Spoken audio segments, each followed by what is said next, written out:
প্রিয় দর্শক, আজকে আমি আপনাদের সম্মুখে তুলে ধরার চেষ্টা করব বাংলাদেশের অন্যতম পার্বত্য জেলা বান্দরবানের যে দেবতাখুম নামক বোয়াং উপজেলায় রয়েছে সেই দেবতাখুম যাওয়ার সেই গিরিপথ, যে গিরিপথ দিয়ে গেলে পথে পথে রয়েছে বিপদ। সেই বিপদকে ওভারকাম করে এই অঞ্চলের মানুষ যুগ যুগ ধরে কিভাবে বসবাস করে তার কিছু চিত্র আমি আপনাদেরকে তুলে ধরার চেষ্টা করব। আপনারা ভিডিওর প্রথমেই দেখেছেন একজন পাহাড়ি, সে একাই এই পাহাড়ের উপরে উঠতেছে এই নদী পার হয়ে। এখানকার মানুষের সাথে কারোর সাথে লাঠি থাকে, কারোর সাথে কোনো দা বা থাকে, কারণ এই পাহাড়ি বড় জঙ্গলে কোন সময় কোন বিপদ হয়।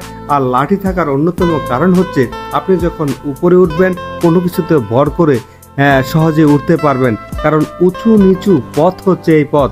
আর এর ঢালু, এই নদীর ঢালু পথে চাষ করা হয়েছে বাদাম।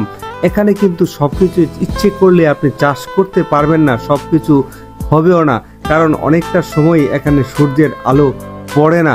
তবে প্রাকৃতিকভাবে প্রকৃতির নিয়মেই এখানে অনেকগুলো গাছ তৈরি হয়েছে, আর যেগুলো নিয়ে আসছে সেটা আমাদের ঝাড়ু হিসেবে ব্যবহৃত হয়, খুবই মূল্যবান। বর্তমানে দেখতেছেন আমি আপনাদেরকে একটি বাদাম গাছ তুলে এবং একটি বাদাম দেখাচ্ছি। এই পাহাড়ি বাদামগুলি অনেক বড় হয়ে থাকে। আর এটা হচ্ছে একটি নদী, যেই নদীটি দেবতাখুমের মেন স্থান থেকে অর্থাৎ পাহাড় থেকে তৈরি হয়ে এসেছে। এর সামনেই রয়েছে সেই বিখ্যাত দেবতাখুম।